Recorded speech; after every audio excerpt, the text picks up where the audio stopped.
Hello बच्चों, very welcome back to once again in our channel physics by Arjun sir. तो इससे पहले जो 9th की मैंने एक वीडियो रिलीज़ की है मोशन टॉपिक के ऊपर, और उस मोशन टॉपिक में मैंने आपको डिस्क्रिप्शन बॉक्स में बोला था कि बहुत जल्दी मैं इसके ऊपर जो है दूसरा पार्ट आपके लिए भेजूँगा। तो उसी के ऊपर मैं आज दूसरा वीडियो बनाने जा रहा हूँ। तो बच्चों चलो शुरू करते हैं आज का टॉपिक। आज का जो टॉपिक है मेरा ये है uniform and non uniform motion. Uniform and non uniform motion.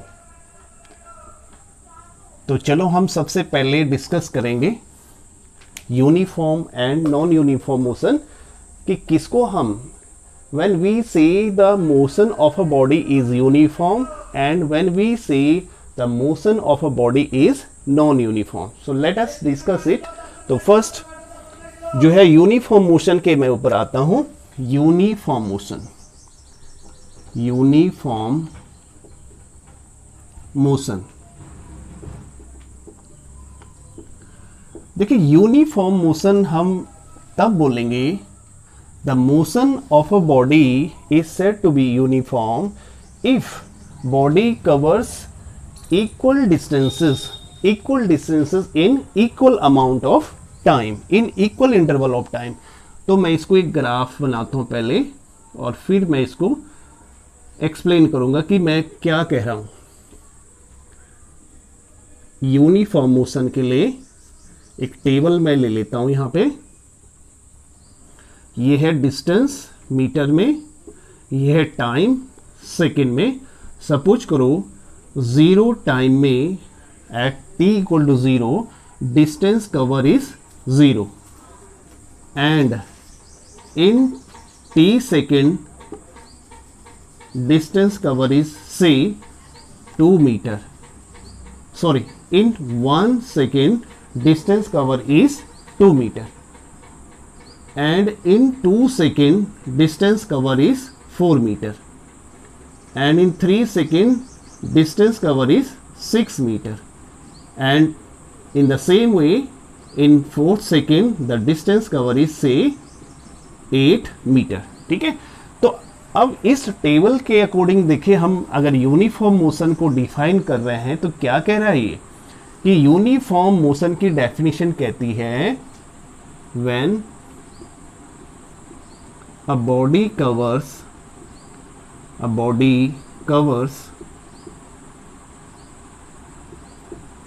equal distances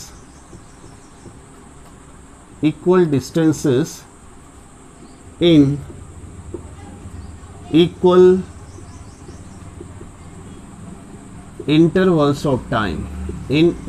intervals of time, the motion of the body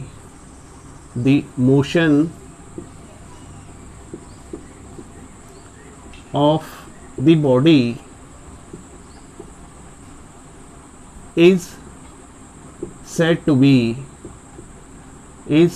be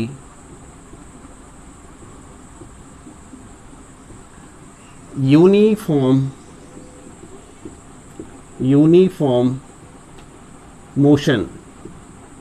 ठीक है, तो चलिए इस टेबल में मैं क्या करूं, देखो क्या लिखा है यहाँ पे। When a body covers equal distances equal हो in equal intervals of time then the motion of the body is said to be uniform. तो कैसे वो यूनिफॉर्म होगा, देखिए यहाँ पर अगर हम टाइम इंटरवल देखें तो 1 minus 0 equal to 1, 2 minus 1 equal to 1, 3 minus 2 equal to 1, 4 minus 3 equal to 1। Equal intervals of time हो गया। एंड इक्वल डिस्टेंसेस देखिए, 2 minus 0 equal to 2, 4 minus 2 equal to 2, 6 minus 4 equal to 2 और 8 माइनस 6 इक्वल टू 2। तो in equal intervals of time the distance covered by the body is equal in every interval.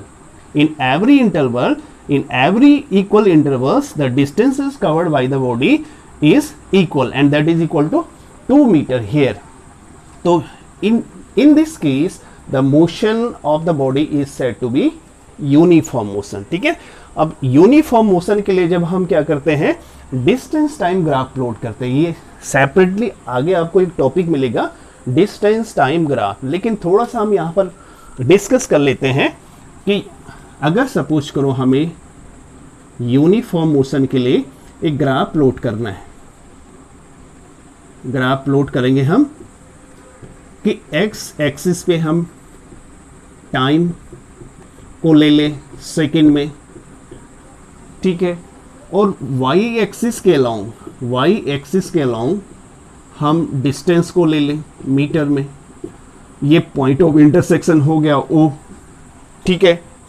Time axis को हम x axis के along ही क्यों लेते हैं, इस पे भी हम डिस्कस करेंगे जब हम डिस्टेंस टाइम ग्राफ या वेलोसिटी टाइम ग्राफ के ऊपर डिस्कस करेंगे। तो फिलहाल हम यहाँ पर जो है इसको ब्रीफली मैं समझा रहा हूँ कि ये ग्राफ अगर हमें प्लॉट करना हो, यानी अगर यूनिफॉर्म मोशन के लिए ग्राफ प्लॉट करना हो, डिस्टेंस टाइम ग्राफ प्लॉट करना हो, तो कैसी एक नेचर हमारे को डिस्टेंस टाइम ग्राफ का मिलेगा। तो देखिए हम बात कर रहे हैं कि जब टाइम 0 है तो at that time distance is also equal to 0। तो मीन्स 0 के केस में ओरिजिन पर दोनों ही कोऑर्डिनेट्स, यानी टाइम के लिए भी वैल्यू और डिस्टेंस के लिए भी वैल्यू ओ ओरिजिन पे, यानी ओरिजिन पे दोनों ही क्या होगा, 0 होगा। तो इट मीन्स पहला जो पॉइंट हो गया वो ये हो गया, ओ हो गया। अब हमने देखना है 1 सेकेंड पे 2 मीटर है, तो यहां मैं थोड़ा सा इसको स्केल ले लेते हैं, जैसे हम ग्राफ में स्केल लेते हैं 1 2 3 4 5 एंड 6, इस तरह से हमने इक्वल डिस्टेंसेस पे यूनिट टाइम के लिए एक हमने स्केल ले लिया। इसी तरह हम वाई एक्सिस पे किसके लिए, डिस्टेंस के लिए स्केल ले लेंगे। तो हम पहले स्केल यहाँ क्या ले रहे हैं, 2 meter 4 meter 6 meter and then 8 metre.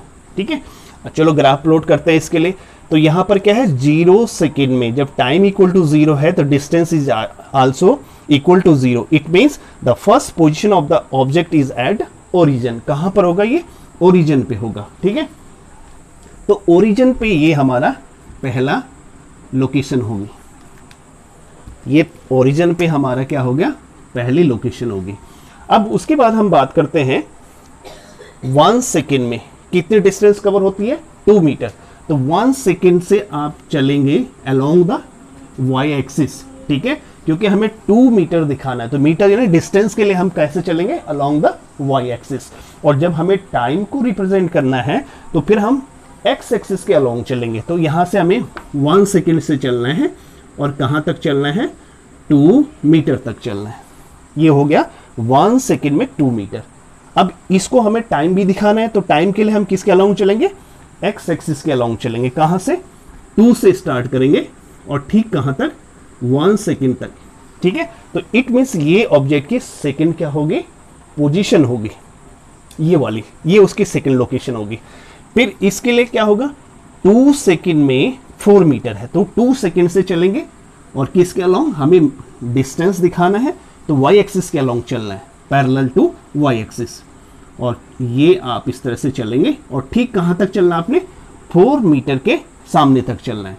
तो ये हो गया आपका डिस्टेंस के लिए। अब टाइम के लिए चलेंगे हम, यानी एक्स एक्सिस के अलोंग चलना है, तो यहां से चलेंगे आप एक्स एक्सिस के अलोंग और ठीक कहां तक, 2 सेकेंड के ऊपर। तो यानी ये थर्ड जो है लोकेशन होगी बॉडी की इस कोऑर्डिनेट्स के लिए। अब 3 के लिए चलेंगे, 3 पे जो है कितना, 6 मीटर। तो 3 से चलेंगे आप, डिस्टेंस दिखाना हमने, तो वाई एक्सिस के अलोंग चलेंगे आप, और 3 सेकेंड में कितना है, 6 मीटर है, ठीक 6 के सामने तक आप चलेंगे ये। अब आपने टाइम के लिए भी चलना है, तो 6 से चलेंगे और 3 सेकेंड के ऊपर तक चलेंगे इस तरह से। ये आपकी अगली जो है उसकी लोकेशन होगी। इसी तरह हम 4 सेकेंड के लिए चलेंगे, तो 4 सेकेंड के लिए हमें 8 मीटर दिखाना है, तो 4 सेकेंड से चलेंगे आप ठीक वाई एक्सिस के अलोंग और कहां तक चलेंगे, 8 मीटर के सामने तक। फिर टाइम के लिए चलेंगे हम, तो टाइम के लिए 8 से चलेंगे आप और कहां तक चलेंगे आप, ठीक 4 के सामने तक। ठीक है, ये उसकी अगली लोकेशन होगी।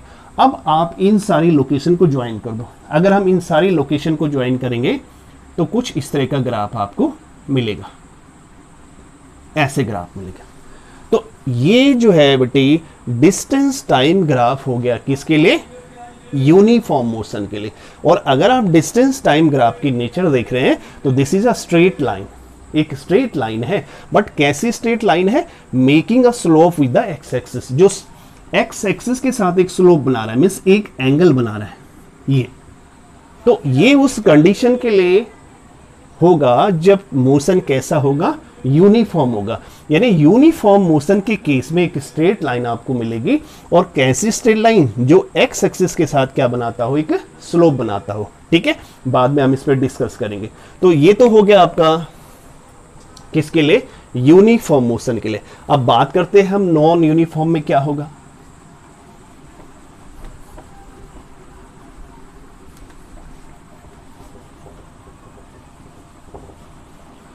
तो let us discuss now what will be in non-uniform motion. तो non-uniform motion, the motion of a body is said to be non-uniform if a body covers unequal distances in equal intervals of time. क्या है, देखिए definition में लिख देता हूं, किसके लिए बता रहा हूं मैं, non uniform motion, non uniform motion. Non uniform motion की डेफिनेशन लिख लेते हैं पहले। तो क्या डेफिनेशन होगी, the motion of a body is said to be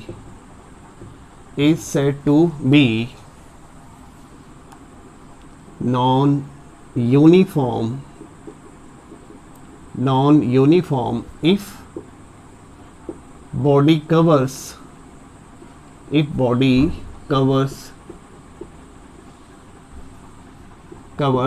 unequal distances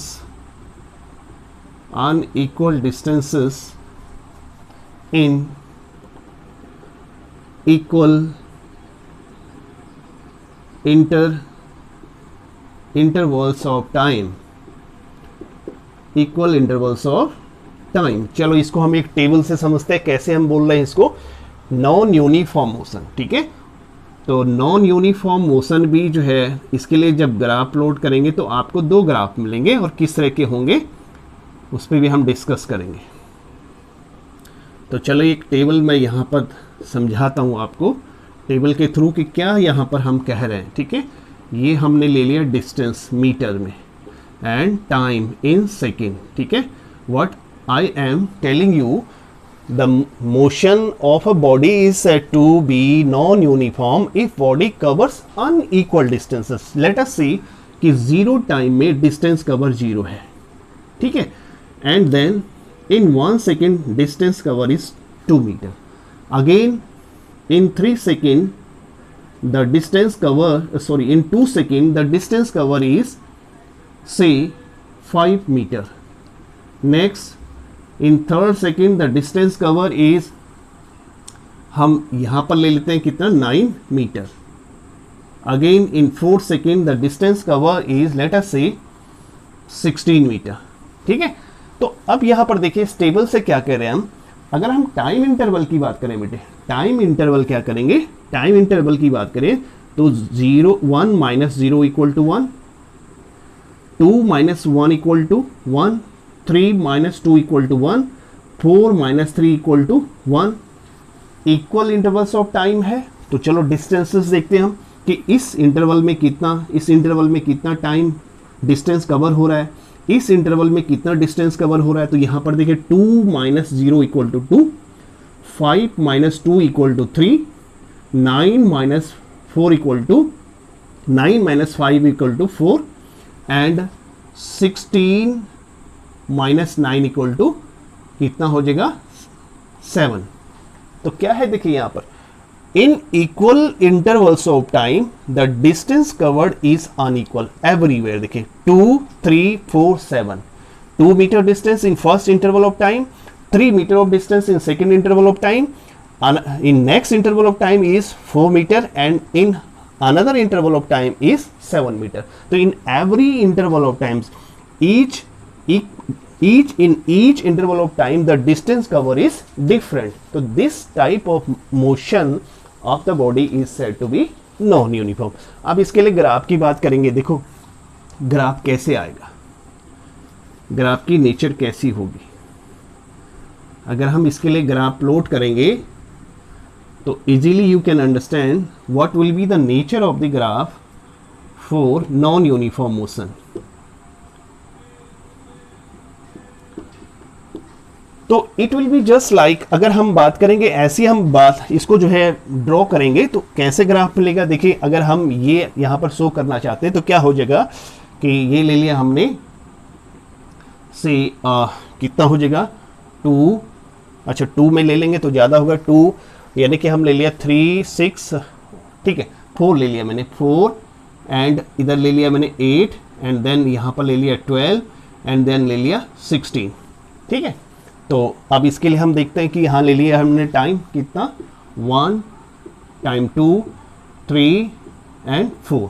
इधर को हमने इस तरह से स्केल ले लिया टाइम एक्सिस के लिए, टाइम के लिए इधर ऐसा एक स्केल ले लिया और डिस्टेंस के लिए हमने यहाँ इस तरह से स्केल ले लिया. ठीक है, ये आप जो है मैथमेटिक्स में भी स्केल लेना आप जानते होंगे भी किस तरह से हम स्केल लेते हैं.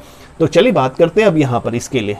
0 में 0 है तो 0 में 0 मीन्स पहली जो लोकेशन होगी वो क्या होगी भाई, टाइम जब 0 है, टाइम जब 0 है, ठीक है, तो जब टाइम 0 है तो टाइम एक्सिस में हमारा क्या हो गया, देखिए ये हो गया पहली लोकेशन, ये समझ गया, पहली लोकेशन ये होगी, यानी कि टाइम एक्सिस के लिए भी जो है 0 है और हमारा जो वाई एक्सिस यानी जो डिस्टेंस एक्सिस है उसके लिए भी 0, यानी डिस्टेंस भी 0 है और टाइम भी 0 है. तो फर्स्ट लोकेशन क्या होगी आपकी ओ होगी. ठीक है, अब सेकंड की बात करते हैं, यानी कि 1 सेकंड में डिस्टेंस कवर्ड इज क्या है 2 मीटर. तो 2 मीटर ऑलमोस्ट क्या होगा भाई, इसका हाफ कितना हो जाएगा, यहाँ पे हम ले लेंगे 2, यहाँ पे होगा. तो इस तरह से हम इसको दिखाएंगे, ये दोनों के लिए इस तरह की लोकेशन होगी, यानी सेकंड लोकेशन आपकी ये होगी. क्लियर. फिर उसके बाद है 2 में 5. 2 में 5 का होगा ऑलमोस्ट क्या हो जाएगा भाई, यहाँ पर अगर हम लेंगे तो ये 6 हो जाएगा. ठीक है, 6 के नीचे यहाँ पर ये क्या हो जाएगा 5 हो जाएगा, तो बिल्कुल ये बीच में आ गया. तो इस तरह की लोकेशन ये होगी आपकी 2 में, ये सेकेंड लोकेशन ये होगी. मेरी बात समझ रहे हैं बिल्कुल. 4 एंड 8 का हाफ क्या हो जाएगा 6 और 6 यानी कि ये हो गया आपका 6. ठीक है, और 6 एंड 4 का हाफ हो गया 5. तो ये वाली लोकेशन हो गया आपकी 5, ये जो है 5 के लिए ये. ठीक है, अच्छा नेक्स्ट है 3 में कितना है भाई, 3 में 9 है. तो 9 कहाँ पे हो जाएगा, ये तो हो गया आपका कितना 10. ठीक है, यहाँ पे 10 हो गया और 10 का हाफ यहाँ पे 9 हो गया. तो चलिए यहाँ पे 9 के लिए 3 पे 9 है, तो ये आपकी अगली लोकेशन होगी, इस तरह की लोकेशन होगी. ठीक है, उसके बाद है 4 पे 16. तो 4 पे 16 कहाँ हो गया बच्चे, ये हो गया आपका 4 पे 16. तो देखिए इसका ठीक 4 तक हमने चलना है और यहाँ से हमने 16 तक चलना है. तो ये अगली लोकेशन होगी आपकी. तो अगर आप इनको ज्वाइन करेंगे तो आपको एक ग्राफ ऐसा मिलेगा, इस तरीके का ग्राफ मिलेगा. कैसे ग्राफ है ये, is it a straight line, no it is not a straight line but it is a curve. कैसा कर्व है ये, this is a increasing curve. Increasing curve का मीनिंग क्या है कि लगातार अगर बॉडी क्या है इस मोशन में, तो हम कह सकते हैं कि उसका मोशन कैसा है, उसकी जो स्पीड है वो इंक्रीजिंग स्पीड है. फॉर एग्जाम्पल अगर कोई बस की हम बात करें, कोई हम कार की बात करें, तो जब कोई बस या कार जो है अपने स्टॉप से आगे की तरफ बढ़ती है तो क्या होता है, लगातार कॉन्टिन्यूसली उसकी स्पीड क्या होती चली जाती है, इंक्रीज होती चली जाती है. तो उस सिचुएशन में ग्राफ ऐसा होगा, इंक्रीज होगी और जो डिस्टेंस, जो amount of distance in every interval of time जो होगा दैट विल बी इंक्रीजिंग. यानी फर्स्ट में देख रहे हैं आप 2 है, अगले इंटरवल में पहले से बढ़ गया 3 हो गया, अगले इंटरवल में फिर बढ़ गया, फिर अगले इंटरवल में क्या हो गया 7 हो गया। तो what we are observing here, the distance covered in every interval of time is continuously increasing. So this type of graph we will obtain while the motion is non-uniform but the speed is continuously increasing. That means this is the case when the vehicle, when the bus or a car is leaving its bus stop, ठीक है, और car parking. तो in this way, तो that we can say कि what type of graph, it is a curve. Conclusion is curve है, कैसे curve है, increasing curve,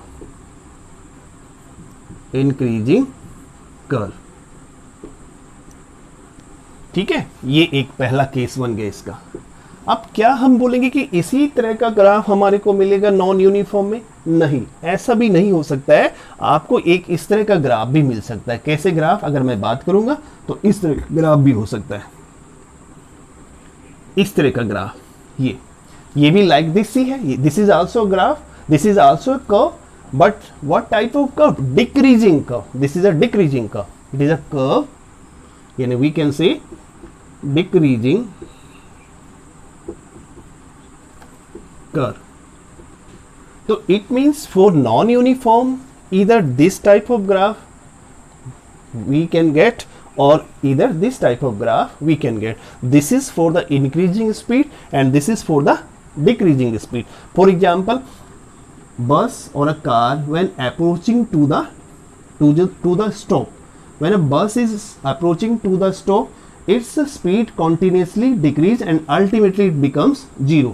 तो जैसे ही 0 होगा तो इट मीन्स जो है हम अल्टीमेटली कहाँ पे आ जाएंगे? इस स्टेज में आ जाएंगे। तो ये वो सिचुएशन है जब कोई बस या कार स्टॉप की तरफ आ रही है, और ये वो सिचुएशन है जब कोई बस या कार स्टॉप से आगे बढ़ रही है। कैसे? इंक्रीजिंग स्पीड में बढ़ रही है, ठीक है। तो ये तो था बच्चों uniform and non uniform motion. तो आई होप ये आपको क्लियर हुआ होगा, और इसके एग्जाम्पल्स भी हमने डिस्कस किए कि यूनिफॉर्म मोशन कब हो सकता है। उसका अगर हम एग्जाम्पल की बात करें तो यूनिफॉर्म मोशन क्या होगा कि कोई बस या कार अगर स्ट्रेट रोड के ऊपर मूव कर रही है और कैसे बिल्कुल एक जो उसकी स्पीड है वो कैसी है? कांस्टेंट स्पीड है, तो हम बोलेंगे उसका मोशन कैसा होगा? यूनिफॉर्म मोशन होगा। बट कोई बस या कोई कार जो है अगर क्राउडी रोड के ऊपर या किसी ऐसे रोड के ऊपर मूव कर रही है जहां ट्रैफिक जैम है, तो वहां ऑब्वियसली जो मोशन होगा वो नॉन यूनिफॉर्म हो जाएगा। तो चलिए अब अगला टॉपिक हम लेते हैं और बात करेंगे कि concept of speed and concept of velocity. First we will discuss concept of speed. कि स्पीड का जो कंसेप्ट है वो कहां से और कैसे हम concept of speed,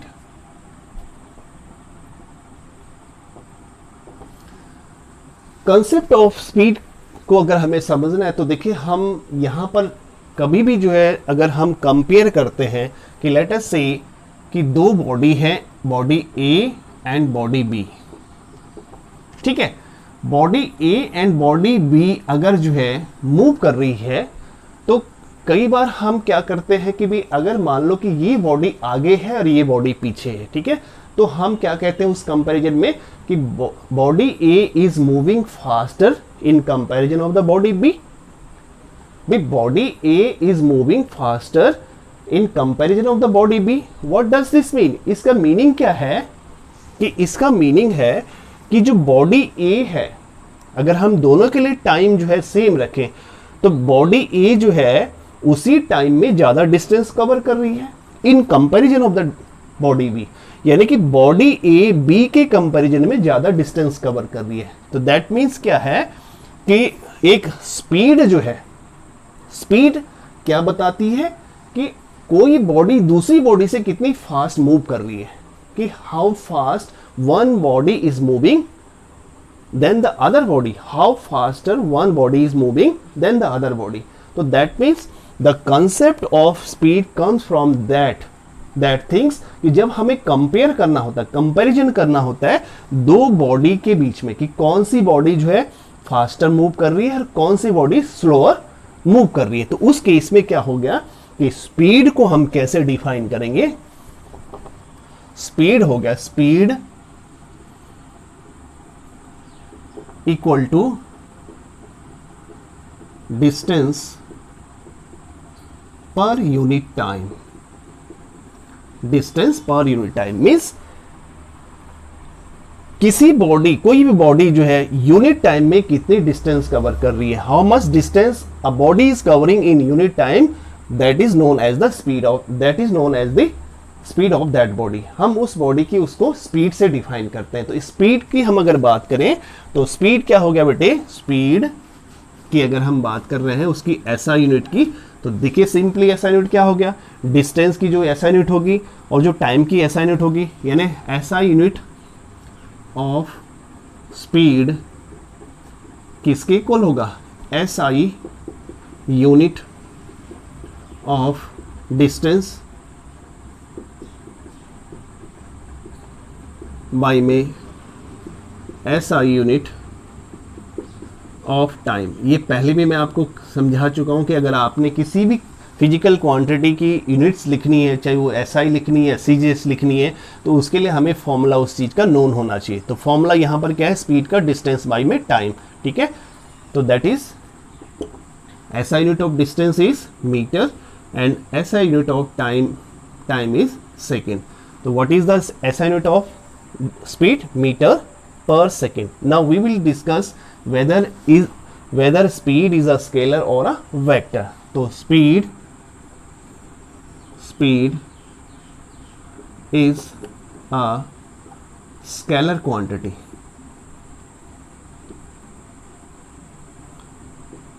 Speed is a scalar quantity, and what are the scalar quantity? We have already explained in first video. Those quantity in which are described only by the magnitude. It means अगर speed change होगी तो speed केवल कब change हो सकती है कि जब body का क्या होता है, magnitude change होता है. magnitude means कि distance और time क्या है उसका, distance covered change होगा तो speed change हो जाएगा, टाइम टेकन जो है चेंज होगा तो उसका स्पीड चेंज हो जाएगा. तो मैग्नीट्यूड पे ही केवल जो है स्पीड डिपेंड करता है, कि speed can change only on changing the magnitude of the body. ठीक है, तो इट मींस स्पीड क्या है, एक स्केलर क्वांटिटी है.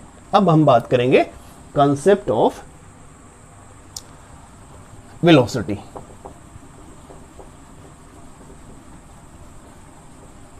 कंसेप्ट ऑफ वेलोसिटी, तो डिस्टेंस जो आपकी स्पीड की जो एसआई यूनिट होगी वो मीटर पर सेकेंड होगी, और अगर हम सीजीएस की बात करेंगे तो सीजीएस यूनिट क्या हो जाएगी उसकी, centimetre per second.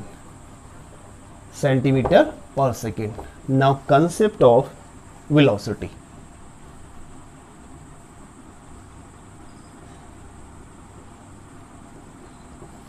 Concept of velocity means अगर हम स्पीड की बात करते हैं और स्पीड में मैग्नीट्यूड के साथ साथ अगर हम डायरेक्शन भी बात करते हैं, कि अगर हम बोलेंगे कि भी ये बॉडी की स्पीड इतनी है और किस डायरेक्शन में है, तो तब उसको हम कंसीडर करेंगे as a velocity. In velocity the magnitude and direction both are given. Means velocity is describe both by magnitude and direction as well. ठीक है, तो कोई बॉडी किस डायरेक्शन में कितनी, कोई बॉडी की स्पीड कितनी है और किस डायरेक्शन में है. ठीक है, what is the speed of the body and in which direction, then that is describe by the another physical quantity and that is known as the velocity. ठीक है, तो velocity means velocity of a body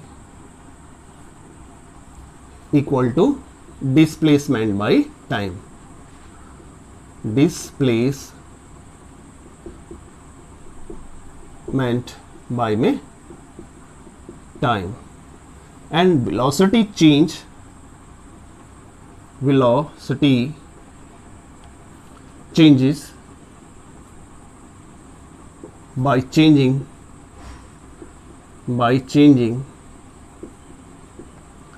number 1 magnitude, magnitude change होगा तो velocity change हो जाएगा, and number 2 by changing the direction, direction change होगी तो velocity will also change. अगर हम बात करेंगे कि कोई बॉडी अगर इस तरह एक सर्कुलर मोशन में है और उसकी जो है स्पीड उसकी स्पीड जो है कांस्टेंट है, मैं बात कर रहा हूँ कि बॉडी एक सर्कुलर मोशन में है एंड स्पीड जो है कॉन्टिन्यूसली उसकी क्या है, कांस्टेंट है, तो हम क्या बोलेंगे भाई क्या उसकी जो है वेलोसिटी भी जो है क्या कांस्टेंट रहेगी सर्कुलर मोशन में? तो यहाँ पर हम बोलेंगे इसका आंसर है नहीं। अब क्यों नहीं है, देखिए क्योंकि मैंने कहा कि जो वेलोसिटी है वो 2 फैक्टर पे डिपेंड करता है। किस पे?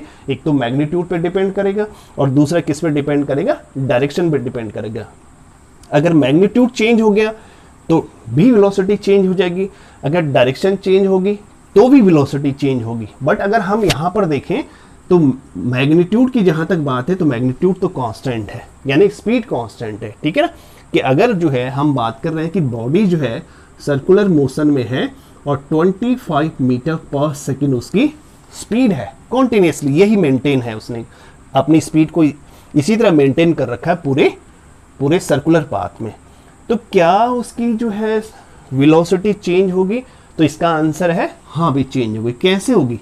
देखो कि मैंने कहा कि जो वेलोसिटी है वो 2 फैक्टर पे डिपेंड कर रही है, एक तो मैग्नीट्यूड पे, तो मैग्नीट्यूड तो कांस्टेंट है, बट अगर हम डायरेक्शन की बात करेंगे तो हर मोमेंट पे, हर पॉइंट पे बॉडी की जो है डायरेक्शन चेंज होती रहेगी अगर वो सर्कुलर पाथ में। कैसे? अगर हम इस पॉइंट पे देखें तो इस पॉइंट पे अगर बॉडी लेटेस्ट से कि एंटी क्लॉकवाइज घूम रही है तो इस पॉइंट पे हमने उसकी डायरेक्शन फाइंड आउट करनी। कैसे करेंगे? इस पॉइंट पे एक टेंजेंट ड्रॉ करो, तो टेंजेंट ड्रॉ करेंगे इस पॉइंट पे तो इस तरह की उसकी डायरेक्शन हो जाएगी। अगर हम इस पॉइंट पे बात करेंगे कि क्या उसकी डायरेक्शन होगी, तो इस पॉइंट पे टेंजेंट ड्रॉ करो ये, तो उसकी डायरेक्शन ऑफ स्पीड उसकी ये हो जाएगी। अगर यहां पर बात करेंगे हम इस पॉइंट पे तो यहां पे टेंजेंट ड्रॉ करो, तो इस पॉइंट पे टेंजेंट ड्रॉ करेंगे तो उसकी डायरेक्शन इस तरह हो जाएगी। तो what we are observing at each and every point the direction of the body is continuously changing while the body is in circular motion. It means circular motion में अगर जो है उसकी स्पीड कांस्टेंट है तो डिस्पाइट ऑफ दैट वेलोसिटी उसकी constant नहीं रहेगी। और कांस्टेंट नहीं रहने का कारण क्या है कि उसकी डायरेक्शन कॉन्टिन्यूसली क्या होती जा रही है, चेंज होती जा रही है। डायरेक्शन इस पॉइंट पे क्या हो गया, डायरेक्शन ये हो गई, ठीक है। तो ये हमने जो है वेलोसिटी की बात की। अब बात करते हैं कि इसकी एसआई यूनिट क्या है। तो वेलोसिटी मींस डिस्प्लेसमेंट बाय में time, and velocity is a vector quantity. It is describe both by magnitude and direction as well. Velocity depends on 2 factors, that is on magnitude and direction as well. Now SI unit of velocity, तो मैंने कहा कि इसके लिए आपको formula पता होना चाहिए। फॉर्मूला क्या है, डिस्प्लेसमेंट बाय में टाइम। तो what SI unit of displacement की जो होगी, डिस्प्लेसमेंट बाय में SI unit of time, SI unit of time. So what is the SI unit of displacement? Meter, and again SI unit of time is second. तो जो SI unit हमारे को speed की मिली वही SI unit आप देख रहे हैं किसकी भी है, वेलोसिटी की भी वही है, ठीक है। और CGS की बात करेंगे हम तो CGS में क्या हो जाएगा, डिस्टेंस सेंटीमीटर हो जाएगा और टाइम क्या रहेगा, सेकेंड रहेगा। तो CGS यूनिट क्या होगी, centimetre per second, while the SI unit is metre per second. तो आई होप आपको ये दोनों ही कंसेप्ट क्लियर हुए होंगे।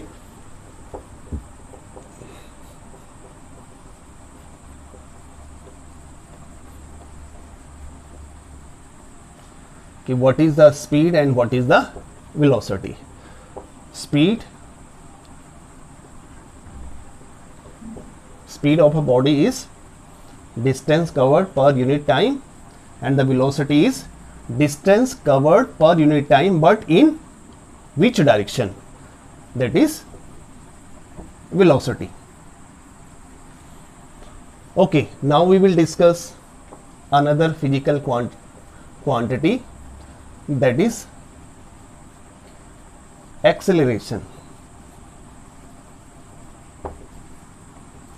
अच्छा, इससे पहले थोड़ा सा एक दो टॉपिक बीच में थोड़े से छोटे से रह गए, मैं इसको डिस्कस कर देता हूं. Average speed. एवरेज स्पीड क्या होता है? टोटल डिस्टेंस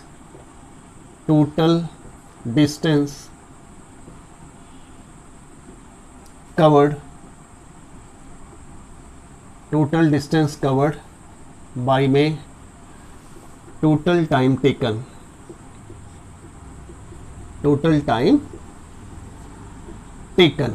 ठीक है.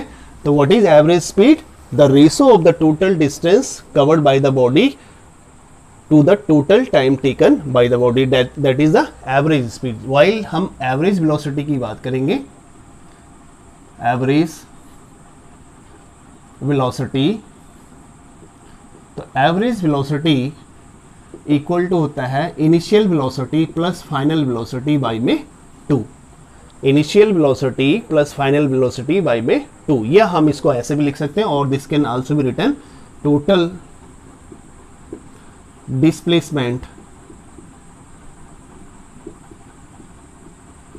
बाय में टोटल टाइम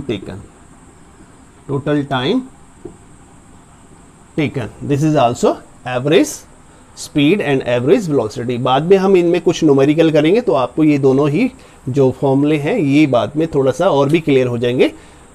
तो इसको हम न्यूमेरिकल के थ्रू बाद में अगले वीडियो में इसको समझेंगे. तो average speed and average velocity. अब बात करेंगे हम एक्सेलरेशन की.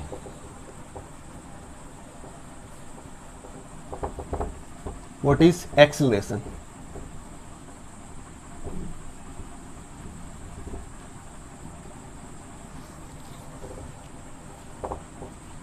concept of acceleration.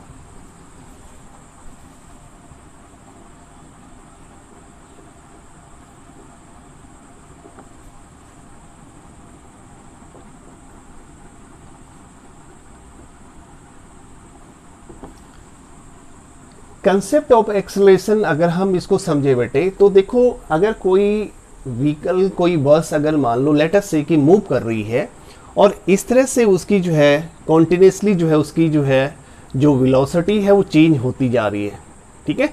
कई बार ऐसी सिचुएशन होती है कि जहाँ पर जो है बस को मूव करना होता है एक कर्व के थ्रू भी, कर्व को भी नेगोशिएट करना होता है. कई बार उसको जो है बस को इस तरह जो है ऐसे रोड से भी मूव करना होता है जहाँ पर एक्सेस ट्रैफिक होता है. तो उस केस में बस की जो वेलोसिटी है वो कॉन्टिन्यूसली चेंज होती रहेगी due to the change in magnitude और due to the change in direction in case of the negotiating a curve. ठीक है ना. तो अगर बॉडी की जो है वेलोसिटी कॉन्टिन्यूसली चेंज हो रही है तो उसको हम एक्सेलरेशन से उसको डिस्क्राइब करते हैं. इट मीन्स किसी बॉडी की जो वेलोसिटी है वो किस रेट से चेंज हो रही है. अगर उसकी वेलोसिटी चेंज हो रही है तो किस रेट से चेंज हो रही है उसको हम डिनोट करते हैं किससे? एक्सेलरेशन. तो एक्सेलरेशन मीन्स क्या हो गया? That is acceleration is denoted by A and it is defined as the change of rate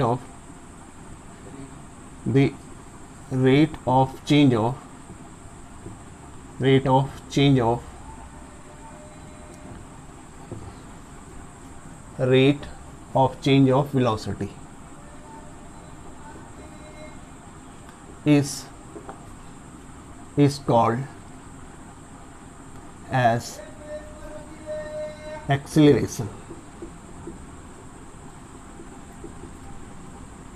acceleration, and it is mathematically it is written as acceleration is equal to final velocity minus initial velocity divided by में time difference यानी time duration. Final time that can be written as final time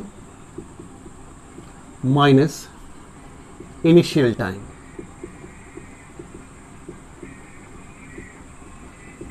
तो suppose करो कि final velocity body की v है और initial velocity u है और जो टाइम डिफरेंस है वो क्या है, डेल्टा t है. तो this is the acceleration of the body. ठीक है, तो एक्सेलरेशन क्या हो गया, the rate of change of velocity, यानी वेलोसिटी किस रेट से चेंज हो रही है उसको बोलते हैं हम एक्सेलरेशन. ठीक है, अब टाइप ऑफ एक्सेलरेशन की बात करेंगे हम इसमें, फिर हम बात करेंगे कि एक्सेलरेशन की जो है यूनिट क्या होती है. ठीक है, तो अगर हम यहाँ से बात करेंगे SI यूनिट क्या हो जाएगी, SI यूनिट ऑफ एक्सेलरेशन. तो ये फॉर्मूला सामने है, वेलोसिटी की SI यूनिट क्या होगी, SI unit of velocity of v velocity divided by में SI यूनिट ऑफ टाइम. तो what is the SI unit of velocity, इससे पहले वाले टॉपिक हमने देख लिया क्या है, मीटर पर सेकेंड, और इनटू टाइम की वो क्या होगी 1 बाई में सेकेंड. तो ये क्या हो गया बच्चों, मीटर पर सेकेंड स्क्वायर, ये हम इसको लिखेंगे मीटर सेकेंड की power -2. This is the SI unit of acceleration. अगर हमने CGS बोलना है तो CGS यूनिट क्या हो जाएगा, CGS यूनिट मीटर का हो जाएगा सेंटीमीटर, एंड सेकेंड का क्या रहेगा, सेकेंड का सेकेंड ही रहेगा CGS में भी. ठीक है, तो this is the SI unit of the acceleration and this is the CGS unit of the acceleration. And what is the acceleration, rate, the rate of change of velocity, यानी किसी body की velocity किस rate से change हो रही है, तो that is describe by the acceleration. ठीक है, okay. Now types of acceleration, types of acceleration.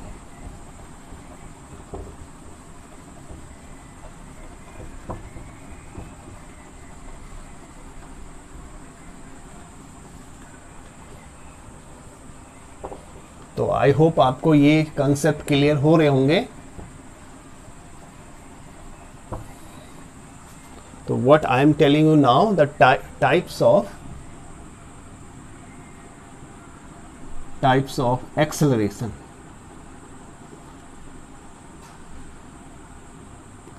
Acceleration, what is acceleration? Acceleration is a vector quantity.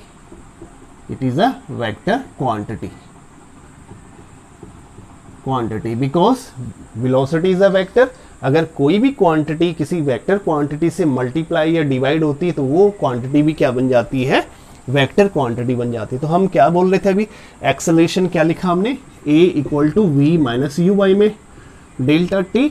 तो v क्या है यहाँ पे, वेलोसिटी है ना, u क्या है यहाँ पे, वेलोसिटी. ये इनिशियल वेलोसिटी, ये फाइनल वेलोसिटी, और वेलोसिटी क्या होता है, एक वेक्टर क्वांटिटी.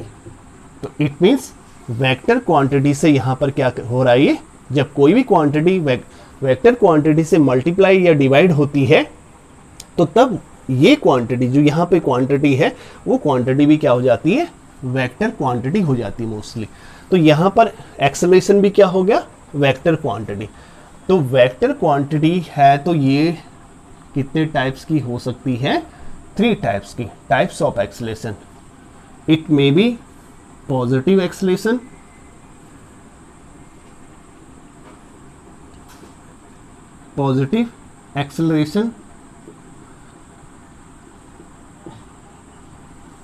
एक्सेलरेशन,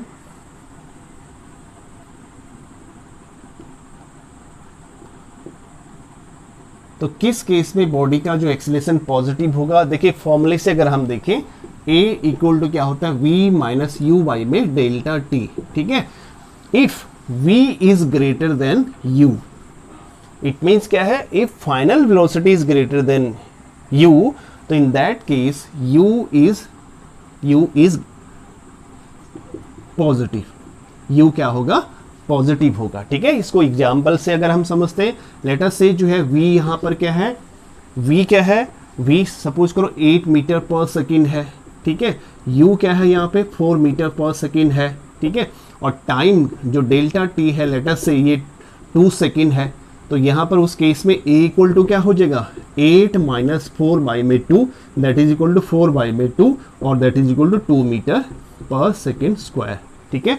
तो इट मीन्स यहाँ पर आप इस एग्जाम्पल में देख रहे हैं कि a क्या है, प्लस पॉजिटिव है। तो पॉजिटिव कब आ रहा है, if u is smaller than v, और that is v is greater than u, ठीक है।